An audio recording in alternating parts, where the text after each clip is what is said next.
Dearest gentle reader, there is a TV show that I really like to watch, and it is called Bridgerton, and maybe some of you watch it as well. Raise your hand if you've watched anything of Bridgerton. So some folks have watched it. Okay.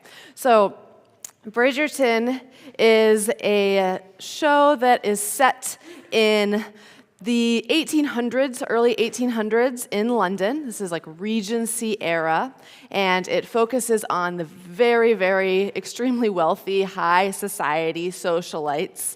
And these families are, navigating romance and fancy balls and gossip. And there's the gossip column called Lady Whistledown, who always begins, "Dearest gentle reader." And it is a show that I really enjoy for a number of reasons. But this week, there were a couple new episodes that came out, and so I, of course, had to watch them all right away.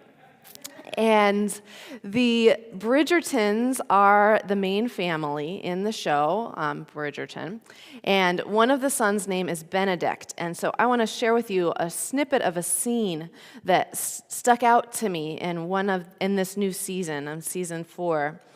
This son, Benedict, is at a fancy ball, and he has encountered a young woman, the lady in silver, who's mysterious. He doesn't know who she is. He hasn't learned her name yet, and they are out on a beautiful terrace together, very romantic, and they have this exchange where they're trying to get to know each other, but they're not really sharing a whole lot yet with each other. And so I'll share with you just a couple lines. The mysterious woman in silver says to Benedict, "You have managed not to tell me a single thing about yourself. Is that something you do? Put all the attention on others so no one might see beneath your surface?" And Benedict chuckles and he says, "Sometimes it's easier to stay in shallow water. It's warmer, more pleasant. I like warm and pleasant." And the lady in silver says, "Perhaps so, but it is dull to swim in the same waters day after day, even if they are warm and pleasant. Will you wade out deeper with me?" End scene. You'll have to find out what happens later if you want to watch it. But that metaphor, they kind of use it then throughout the season as a way to kind of try to find each other. And that metaphor of wading out deeper into not just the surface level, the shallow part of the water, but wading out deeper, because she invites him, "Will you not wade out deeper with me?" And then he responds. He shares something meaningful about who he is. He shares with her something about how functioning in society the way that he's expected to affects him as a person.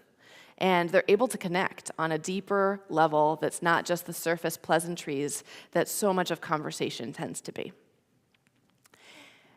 Yesterday, here at St. Andrew, we had a training through MACG, Metropolitan Alliance for Common Good. And this is an alliance of churches and unions, and many of them have what's called a core team, a team of people in their organization who is committed to community organizing work. And we have that here. We have a community organizing team. And this training yesterday was for all of those teams in all the different organizations that are part of the alliance. And we started out with a one-to-one question, a question where we were given the opportunity to pair with somebody and to talk with them one-on-one. And there are many questions that one could ask for a one-to-one question. And some of those questions that could have been asked might have been something like, "What do you like to do in your free time?" Or, "What was the best thing that happened to you this week?" Those are nice, questions to ask someone to start to get to know them. Interestingly, though, the question that was chosen for us to respond to was not one of those questions. The question was, "What makes you come alive?" Which in some ways is similar. What do you like to do? What's a good thing that happened this week? But Do you see how it's a deeper question?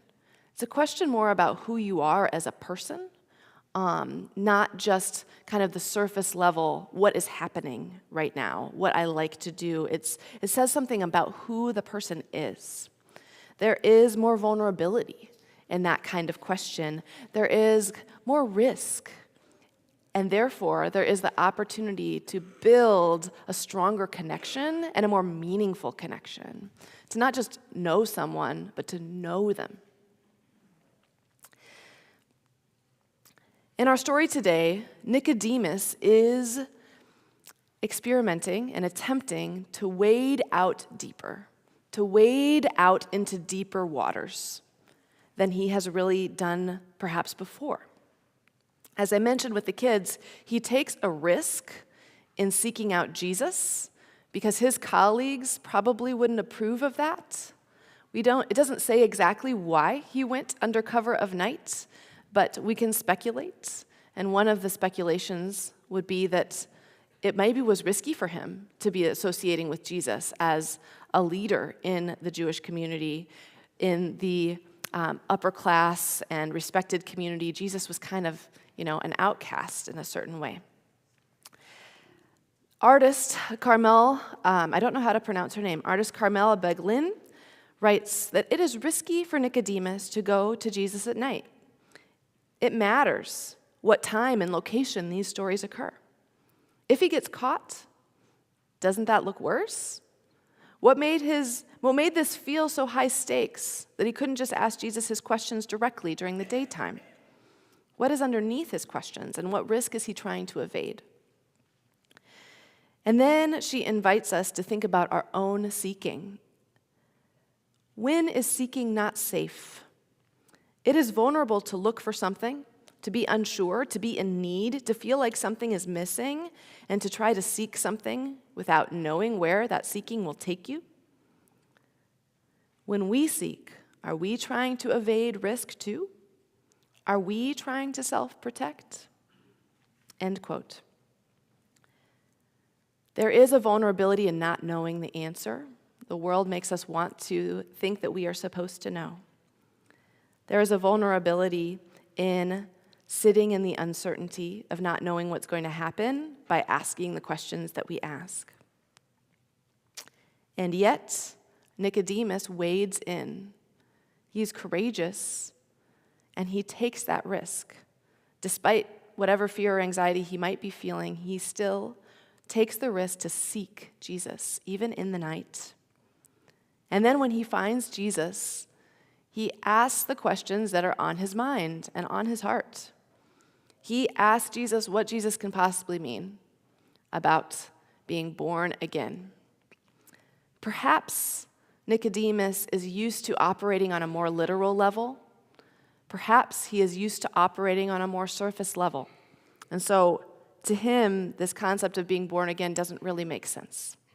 And of course, we know that Jesus is not talking on a literal level. He's talking on a spiritual level. He's talking on a metaphorical level. That deeper realm that we can wade into in our conversations, we might find that those things can be harder to capture in words.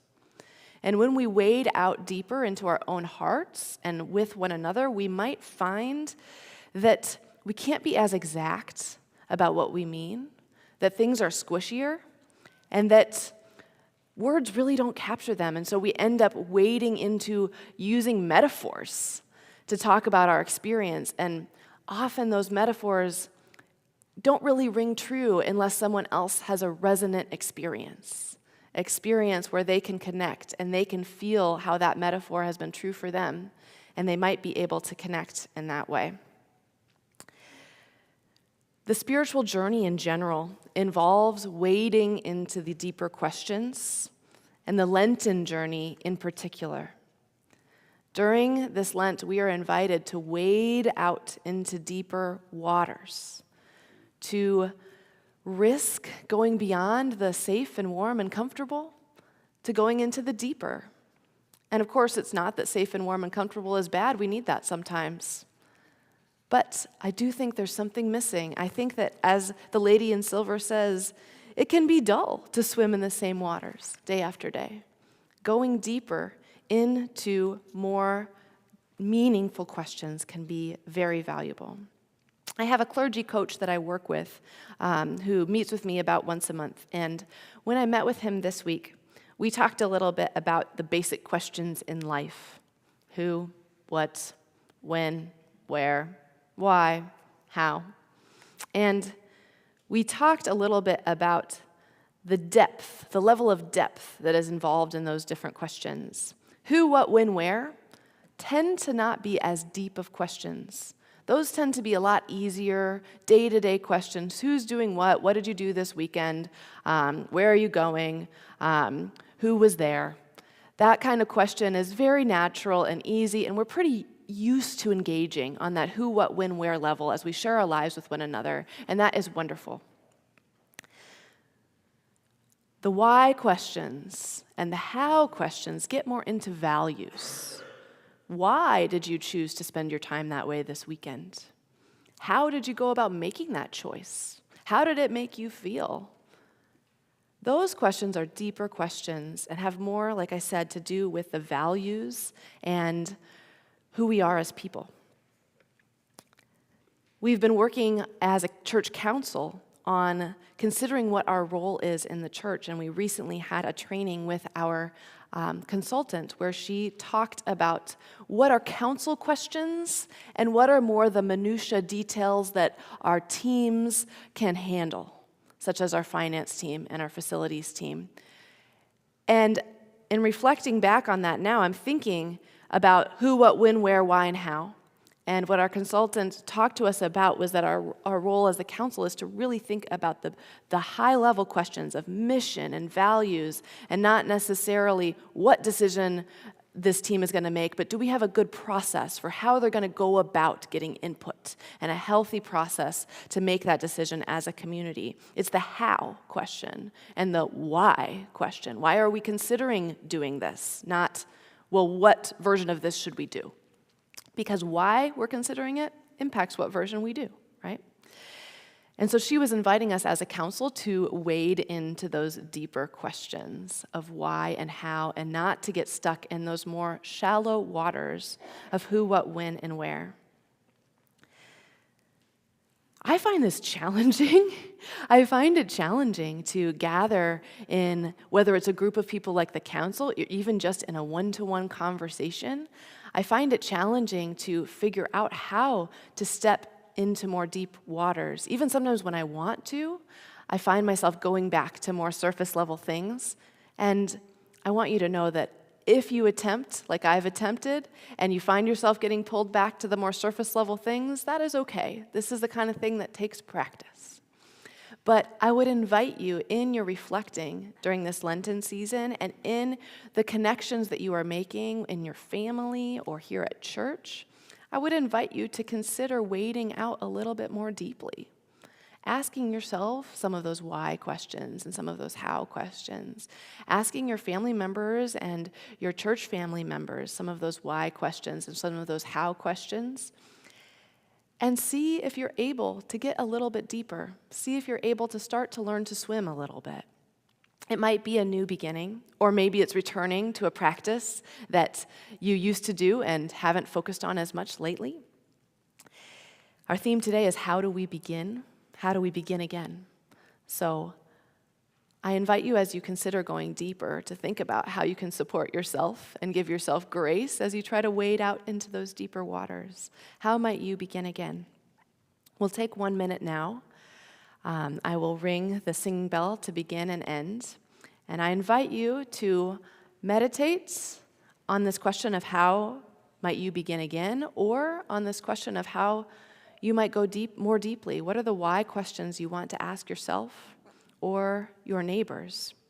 If you would like, during this time, you can write a question, the questions that are coming up for you on one of those eyes, and you can either place them in the basket by the baptismal font at some point during or after the service, or you can put them in the offering bin, the offering plate when it goes by. We'll take a moment to be silent, to enter more deeply into the deeper waters of our own soul.